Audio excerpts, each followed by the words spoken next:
तो नमस्कार साथियों, वासनीति आईएएस की ऑनलाइन क्लास में आपका स्वागत है। इस समय हम नागरिकता से के संदर्भ में आपसे हम चर्चा कर रहे हैं। ये क्लासेस आपके लिए आईएएस, पीसीएस, नेट, जेआरएफ या अन्य किसी एग्जाम, जिस एग्जाम में लिखित परीक्षा होती है, उन परीक्षाओं के लिए महत्वपूर्ण क्लास है। तो नागरिकता की हम जो है अन्य वीडियो में नागरिकता से संबंधित जो वीडियो बने हैं, सिटीजनशिप से संबंधित वीडियो में हम इसका अर्थ जान लिए हैं। सही है, अर्थ हमने जाना है। अब नागरिकता क्यों आवश्यक है ये जाना हमने। राज्य के साथ संबंध क्या होता है, राज्य से संबंध क्या होता है। फिर इसके बाद हमने जाना था कि किसी भी व्यक्ति को जो नागरिकता है वह किन आधारों पर दी जानी चाहिए।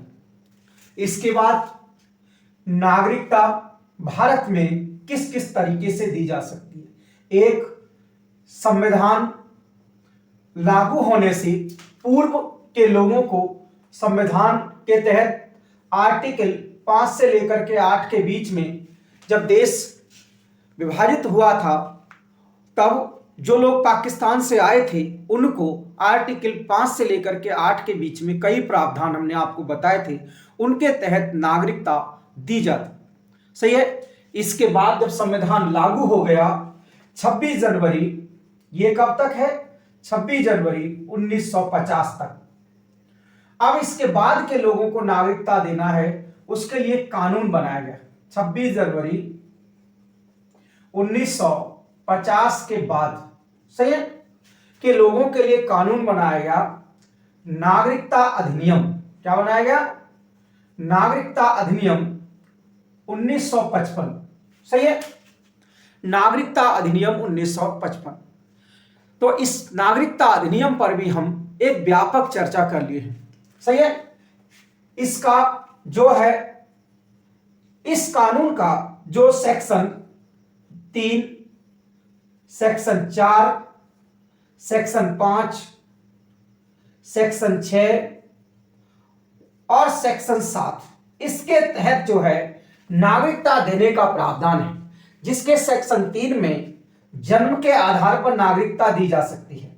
सही है, पहला तरीका है भारत की नागरिकता प्राप्त करने का, वह है जन्म। दूसरा है वंश परंपरा के आधार पर, बाय द डिसेंट, वंश परंपरा के आधार पर। सही है। अगला जो है वह है पंजीकरण के आधार पर। किसके आधार पर, पंजीकरण।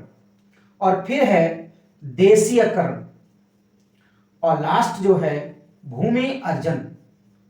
सही है। तो इन सारे विषयों पर हमने आपसे चर्चा कर लिया है।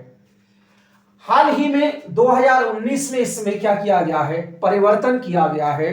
तो आज हम इसी जो संशोधित कानून है, इस पर हम एक व्यापक चर्चा कर रहे हैं। ध्यान रखना है बच्चों कि जो ये है सेक्शन 6 मतलब देशीकरण, देशीकरण के आधार पर नागरिकता की जो प्रक्रिया के आधार में थोड़ा परिवर्तन करके 3 देशों, पाकिस्तान, अफगानिस्तान और बांग्लादेश के लोगों को नागरिकता दी गई है। क्या की गई है, नागरिकता दी गई है। ध्यान रखना है, मैं आपको इसमें कॉन्सेप्ट पढ़ाऊंगा। सही है। और फिर इसके बाद इस कानून का विरोध क्यों हो रहा है, इसका कारण बताऊंगा। आप समग्रता से समझ जाइए और उसके बाद आप अपना दृष्टिकोण जो भी है वो बनाना चाहते हैं वो आप बना सकते हैं। सही है।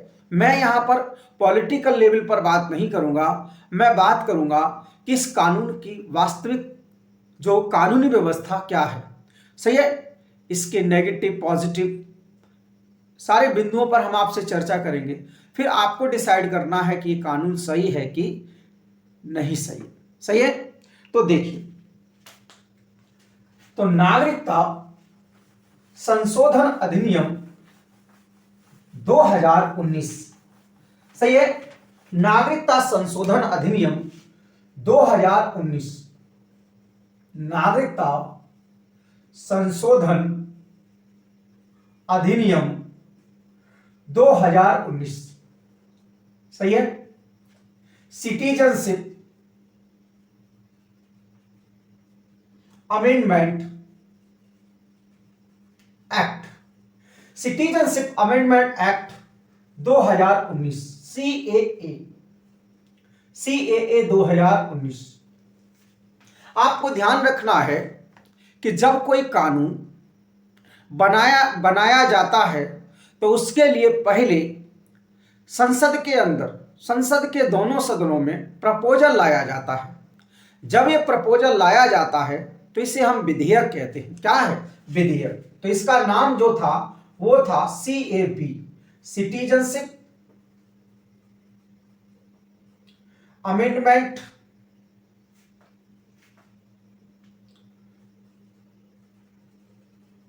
बिल। सही है। तो सीएबी, तो नागरिकता संशोधन विधेयक, नागरिकता संशोधन विधेयक। सही है। क्या मैंने कहा? नागरिकता संशोधन विधेयक। यह विधेयक जब लोकसभा, राज्यसभा और राष्ट्रपति द्वारा जब यह हस्ताक्षरित कर दिया गया, पारित कर दिया गया, तब यह कानून बन गया सीएए। क्या बन गया? सीएए। सही है। क्या बन गया? सीएए कानून बन गया। ध्यान रखना है, लोकसभा और राज्यसभा के द्वारा जब यह पारित हो गया तो यह हुआ 11 दिसंबर 2019 को। कब हुआ? संसद द्वारा 11 दिसंबर 2019 को इस कानून को पारित किया गया। 12 दिसंबर को 2019 को यह कानून राष्ट्रपति द्वारा इस पर हस्ताक्षर कर दिए गए और कानून बन गया। सही है। क्या बन गया? कानून बन गया। कोई डाउट? अब इस कानून में जो है, इस कानून को लागू होना था 10 जनवरी 2020 को। कब लागू होना था? 10 जनवरी 2020 को यह कानून लागू होना था। लेकिन गृह मंत्री अमित शाह ने यह कहा कि अभी सीएए से संबंधित नियम पूरी तरीके से नहीं बन पाए हैं, इसलिए, और साथ ही साथ तब तक क्या लग गया? लॉकडाउन भी लग गया। क्या लग गया? देश के अंदर लॉकडाउन, कोरोना का माहौल भी था। परिणाम स्वरूप यह कानून नहीं लागू हो पाया। और हाल ही में 11 मार्च 2024 को, कब? 11 मार्च 2024 को, 11 मार्च 2024 को यह कानून क्या किया गया? लागू कर दिया गया। क्या कर दिया गया? अब कुछ आलोचकों का यह मानना है कि ये जो कानून है ये इतनी देर बाद लागू किया गया है, 4 साल बाद लागू किया गया है, ये लोकसभा के चुनाव को ध्यान में रखते हुए किया गया है। अब ये मामला सुप्रीम कोर्ट में गया तो सुप्रीम कोर्ट ने यह कहा कि किसी कानून को लागू करना विधायिका कार्यपालिका का काम है। किसका काम है? विधायिका और विधायिका का काम है कानून बनाना, कार्यपालिका का काम है लागू करना। कार्यपालिका को जब सुविधा होगी तब वह क्या कर सकती है? लागू कर सकती है। लेकिन बच्चों, डेमोक्रेसी है, लोकतंत्र है, और लोकतंत्र में जो जिसकी सरकार है, जो नेता है, वह हमेशा चाहे वो कितनी भी कुछ भी करे, उसको वोट तो चाहिए ना। तो वो कोई भी काम वोट के लिए करता है, हर एक को सत्ता चाहिए। तो इसीलिए थोड़ा लेट किया गया, मतलब अब किया गया है कि नहीं किया गया ये सरकार का विषय है, लेकिन तर्क सरकार का ये है कि नियम नहीं बने हुए थे, जिसके कारण जो है यह कानून में लेट हुआ। सही है। कानून क्या लागू होने में लेट हो गया और 11 मार्च 2024 को यह कानून पूरे भारत में लागू हो गया। क्या हो गया? लागू हो गया। ध्यान रखना है बच्चों कि यह कानून ऐसे किसी व्यक्ति की नागरिकता नहीं छीनता है जिसकी नागरिकता पहले से ही भारत की है। हम आपको कानून के माध्यम से समझाते हैं क्या चेंजेस किए गए। इस कानून में हमने आपको बताया सेक्शन 6, जिसके तहत जिसमें कहा गया है कि कोई व्यक्ति देशीकरण के आधार पर नागरिकता प्राप्त कर सकता है। इसीलिए सेक्शन 6 में संशोधन किया गया है। क्या संशोधन किया गया, इस पर हम बातचीत करेंगे। तो देखिए, इस कानून में क्या संशोधन किया गया है, इस पर हम आपसे चर्चा करेंगे। संशोधन, सही है। तो जो पहला संशोधन किया गया है वह है अवैध प्रवासी शब्द, इलीगल माइग्रेंट। ध्यान रखना, एक एक शब्द आपको ध्यान रखना है। पहला जो शब्द जो बदलाव किया गया है वह है अवैध प्रवासी। क्या? अवैध प्रवासी शब्द में बदलाव किया गया है। इलीगल माइग्रेंट, इलीगल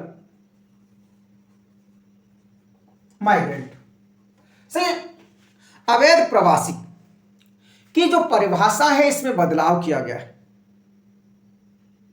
कोई भी व्यक्ति भारत में इलीगल रूप से रह रहा है, जिसके पास डॉक्यूमेंट नहीं है, वह क्या माना जाएगा? अवैध माना जाएगा।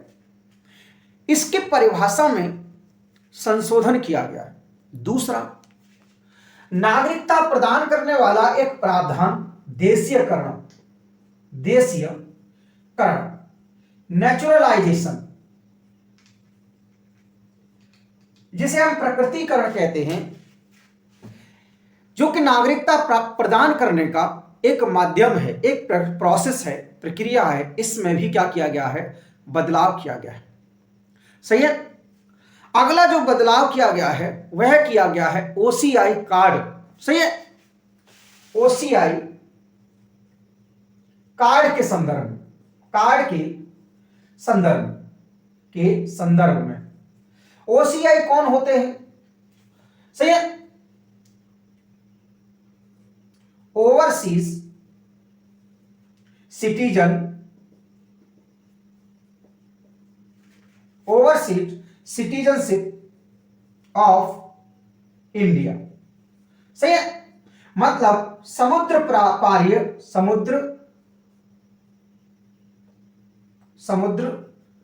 पारीय भारतीय नागरिक। सही है। अर्थात वो लोग जो स्वतंत्रता के बाद या संविधान लागू होने के बाद किसी अन्य देश में चले गए थे, जैसे ब्रिटेन चले गए, फ्रांस चले गए, जर्मनी चले गए, उन लोगों को भी भारत में जो है ओसीआई कार्ड दे करके उनको भारत में कुछ सुविधाएं प्रदान की जा रही।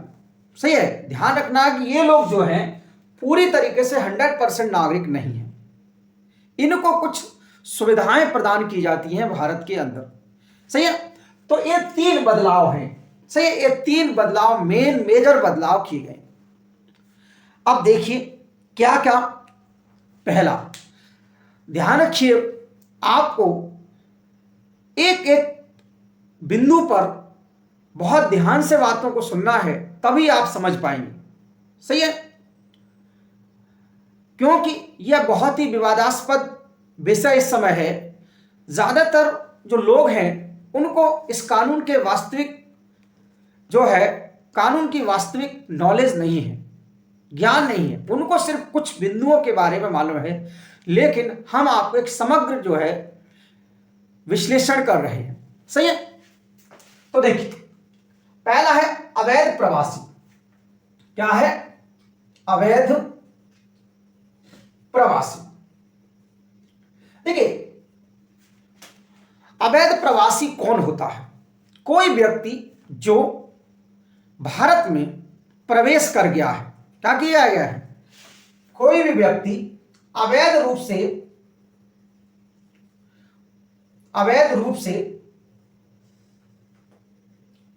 से क्या किया है?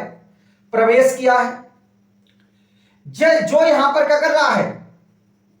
निवास कर रहा है, जिसके पास कोई डॉक्यूमेंट नहीं है, क्या नहीं है, कोई डॉक्यूमेंट नहीं है।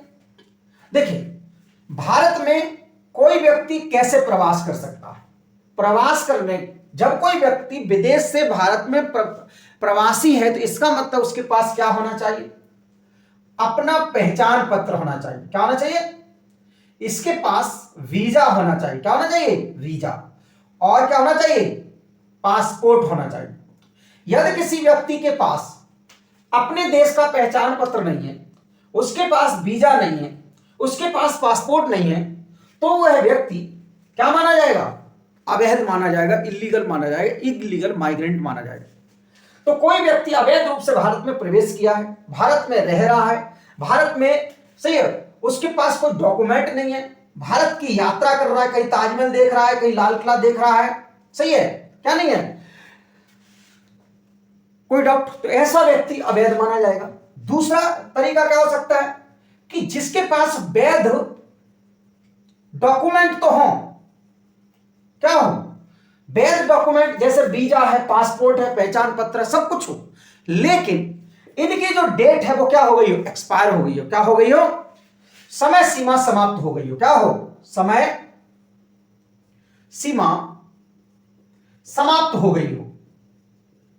सही है कि मान लीजिए कि 6 महीने के लिए या 2 महीने के लिए, 1 महीने के लिए पास वीजा बना है भारत में रहने का, भारत में घूमने का, प्रवास करने का। अब वो 1 महीने की जो डेट है वो क्या हो गई? समाप्त हो गई। जो टाइम, जिस टाइम के लिए घूमने आया वो भारत में, कोई व्यक्ति भारत में घूमने आया और जो टाइम लिखा गया था वह टाइम क्या हो गया? समाप्त हो गया। तो ऐसा व्यक्ति भी क्या माना जाएगा? इलीगल माना जाएगा। बात समझ में आ गई? अवैध प्रवासी कौन होते हैं? परिभाषा क्या होगी? अवैध प्रवासी जो है वह किस आधार पर पहचाना जाता है? जिसके पास पहचान पत्र हो, जिसके पास वीजा हो, पासपोर्ट हो। ये सही है, समझ में आया? देखिए, प्रवास 2 लोग करते हैं, एक तो जो लोग विदेश से आते हैं और एक भारत के लोग ही, जैसे उत्तर प्रदेश से बिहार चले गए, बिहार से बंबई चले गए, अलग अलग क्षेत्रों में क्या हो गए? माइग्रेट होते रहे। सही है, समझ में आया? तो इसे, तो इलीगल प्रवासी की परिभाषा समझ में आ गई। लेकिन अब क्या किया गया है?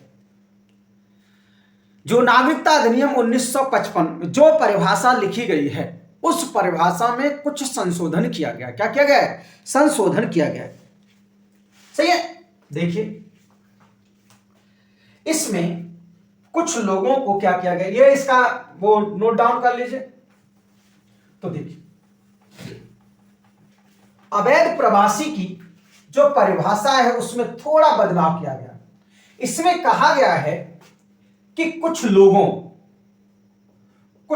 को अवैध प्रवासी नहीं माना जाएगा। सही है, कुछ लोगों को अवैध प्रवासी नहीं माना जाएगा। सही है, किन लोगों को भाई? कुछ लोगों को क्या नहीं माना जाएगा? इलीगल माइग्रेंट नहीं माना जाएगा। तो आखिर ये कुछ लोग हैं कौन? ये कुछ लोग हैं 3 देशों के। पहली शर्त, जो पाकिस्तान के हैं, अफगानिस्तान के हैं। सही है, क्या मैंने कहा? पाकिस्तान, अफगानिस्तान और बांग्लादेश के जो अवैध लोग, यहां से आए हुए इलीगल माइग्रेंट जो हैं वो अवैध प्रवासी नहीं माने जाएंगे। समझ में आया? तो इसका मतलब यही परिभाषा होती तो बड़ी दिक्कत हो जाती। तो सारे लोग, कोई भी आ सकता है नहीं, लेकिन इसमें अगली शर्त जोड़ दी गई कि यहां से आने वाले कौन? हिंदू, मुस्लिम नहीं, हिंदू, बौद्ध, जैन, पारसी। सही, क्या मैंने कहा? हिंदू, बौद्ध, जैन, पारसी, सिख,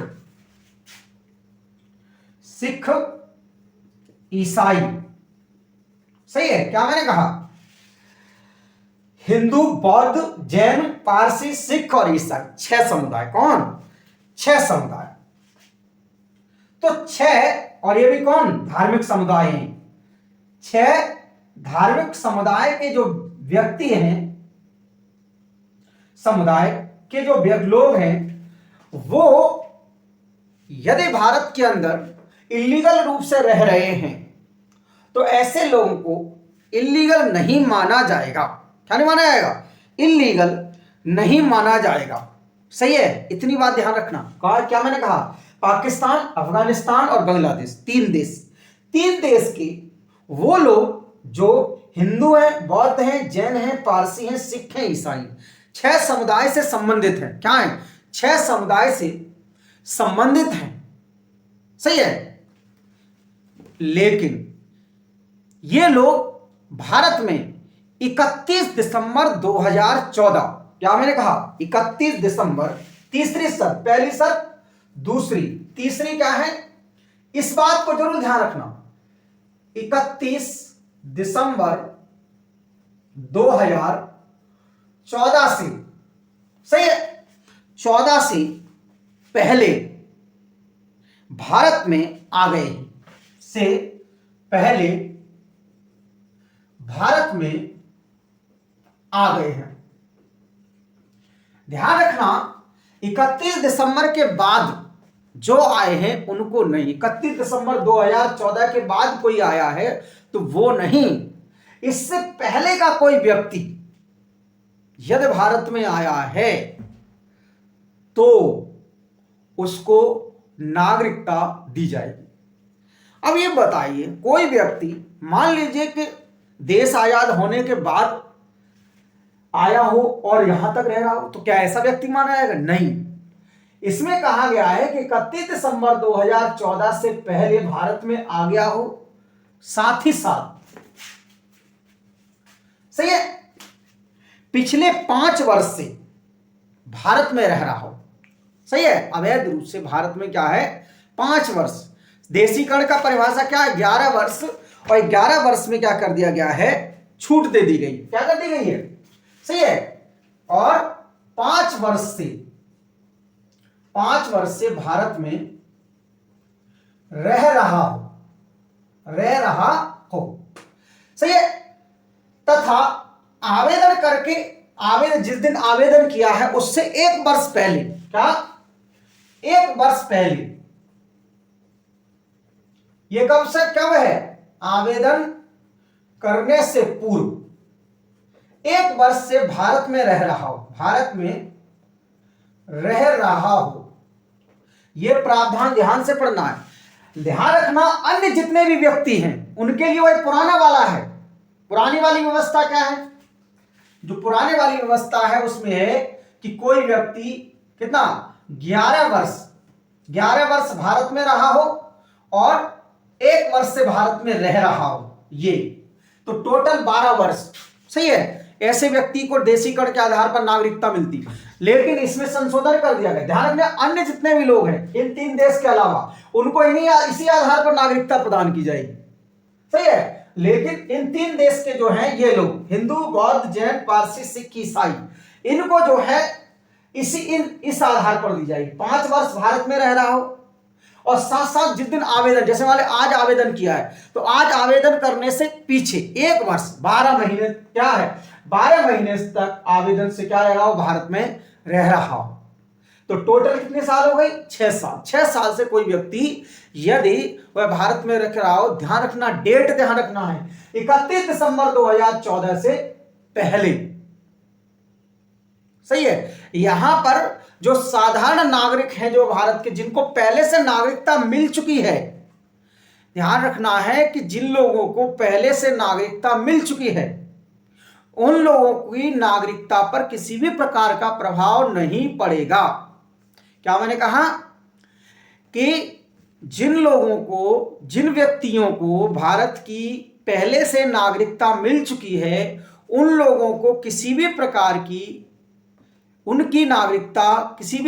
की नागरिकता पर कोई भी प्रभाव नहीं पड़ेगा।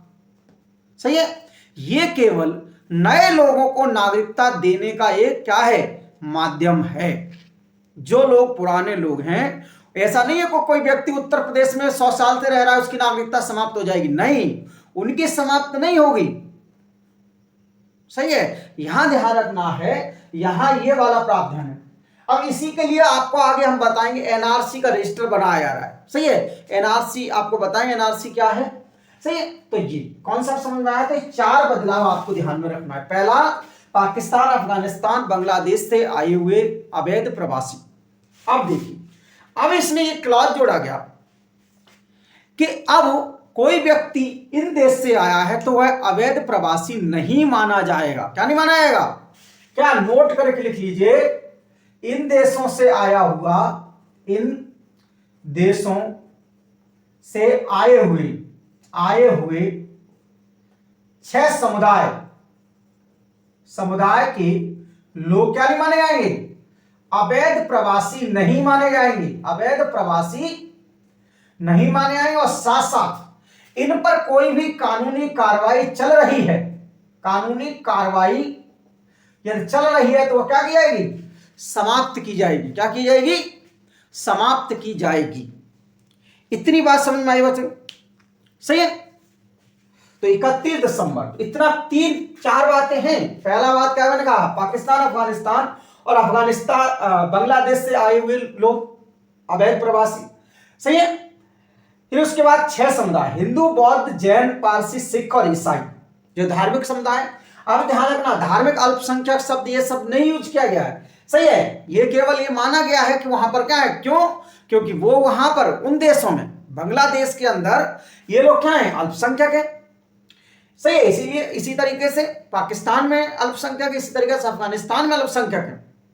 सही है, सिर्फ ये कहा गया है कि इन समुदाय से संबंधित कोई भी व्यक्ति है जो 31 दिसंबर, अगला क्या है क्लॉज, 31 दिसंबर 2014 से पहले भारत में आ गया है।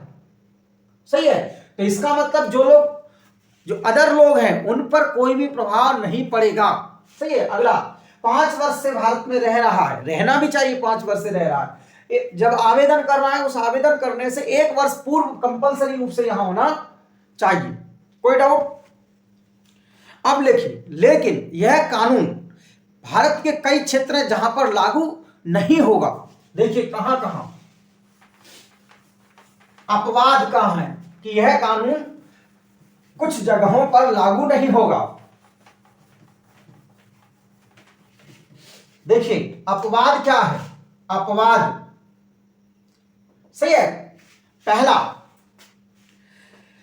6वीं अनुसूची से संबंधित राज्यों में यह लागू नहीं होगा। क्या मैंने कहा, संविधान की जो 6वीं अनुसूची है, 6वीं अनुसूची से संबंधित राज्यों में लागू नहीं होगा। क्या कहा, असम, मेघालय, त्रिपुरा, मिजोरम, असम, मेघालय, त्रिपुरा, मिजोरम के जनजातीय क्षेत्रों में, कहां नहीं, कहां पर, के पूरे राज्य में नहीं, जनजातीय क्षेत्रों में, जनजातीय क्षेत्रों में।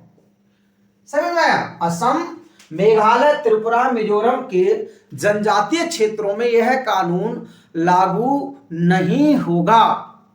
सही है। इसके बाद अगला,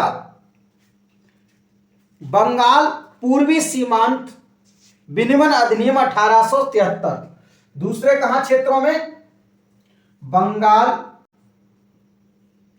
पूर्वी सीमांत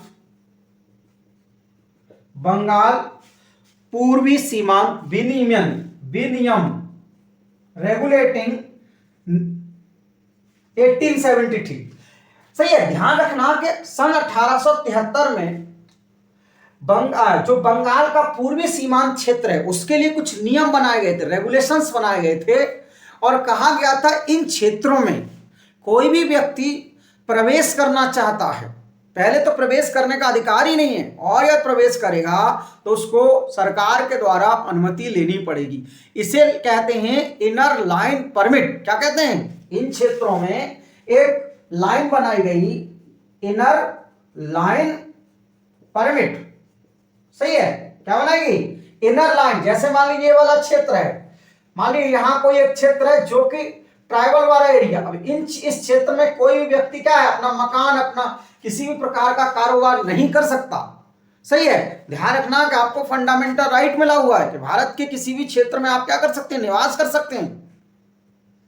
लेकिन अपवाद है कि यहां जो क्षेत्र है, इस अकॉर्ड में लिखा गया है कि कुछ ऐसे क्षेत्र हैं जहां पर प्रवेश नहीं करना है। इसके लिए क्या बनाई गई? एक लाइन बनाई गई जिसे हम इनर लाइन परमिट बोलते हैं। क्या बोलते हैं? इनर लाइन परमिट बोलते हैं।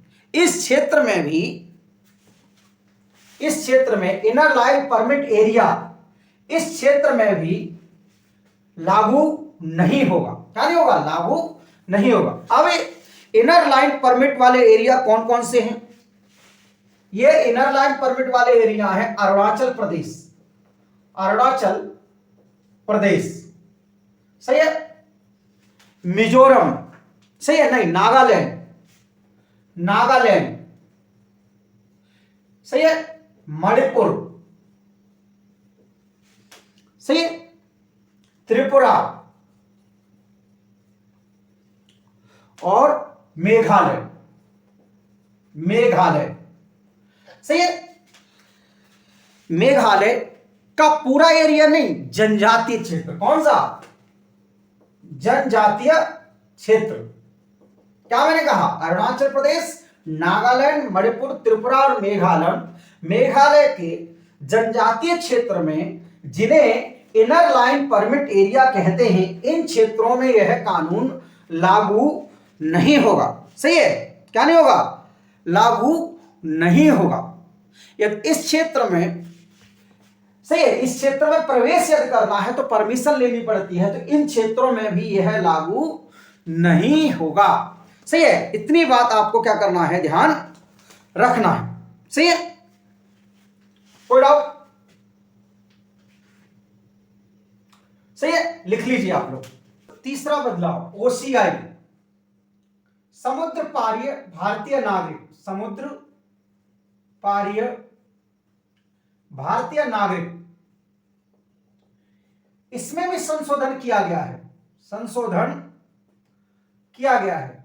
इसमें कहा गया है कि जो लोग समुद्र पारीय भारतीय नागरिक का कार्ड धारण करते हैं, उन लोगों का यदि कार्ड निरस्त करना है तो उस निरस्त करने के लिए करने से पहले उनको एक अवसर दिया जाएगा। क्या दिया जाएगा? ये कार्ड जो है निरस्त करने से पहले क्या दिया जाएगा? उनको अवसर दिया जाएगा, अपनी बात रखने का अवसर दिया जाएगा। सही है, भारत में बहुत सारे लोग जो है ओसीआई कार्ड को क्या है, धारण करके भारत में रहते हैं। सही है, ओसीआई कार्ड धारक का मतलब यह है कि वो लोग जो संविधान लागू होने के बाद भारत के नागरिक नहीं थे, लेकिन उनका कोई पूर्वज या कोई भी किसी भी तरीके से भारत से क्या था, संबंध था, तो ऐसे लोगों को सरकार ने क्या किया, एक योजना ला करके उनको एक सहूलियत दी। क्यों? क्योंकि दुनिया में भारत के बहुत सारे लोग जर्मनी, फ्रांस, अमेरिका, बहुत सारी जगहों पर रहते हैं, उनके पास बहुत ज्यादा संपत्ति है, वो चाहते हैं कि वो भारत में पैसा लगाना चाहते हैं, भारत में रहना चाहते हैं या घूमना चाहते हैं। तो उनके लिए क्या किया, सरकार ने एक विशेष योजना चलाई। सही है, इसके बारे में 3 टर्म है, एक एनआरआई, पीआई और ओसीआई। इस पर हम अलग से बातचीत करेंगे। सही है, तो हम क्या बात कर रहे हैं, सीएए के कानून के बारे में बात कर रहे हैं। पहला तरीका क्या, मैंने क्या बताया, पहला बदलाव किया गया, अवैध प्रवासी की परिभाषा में बदलाव किया गया। दूसरा, देशीकरण की जो परिभाषा है, देशीकरण का जो प्रक्रिया है, उसमें क्या किया गया, बदलाव किया गया। सही है, तो ये बदलाव किए गए। अब इस कानून का विरोध क्यों हो रहा है, इस पर हम नेक्स्ट क्लास में आपसे, नेक्स्ट वीडियो में आपसे बातचीत करेंगे। मुझे उम्मीद है कि क्या बदलाव हुए हैं ये आपको समझ में आ गया होगा। सही है, चैनल को ज्यादा से ज्यादा सब्सक्राइब करें, लाइक करें। धन्यवाद।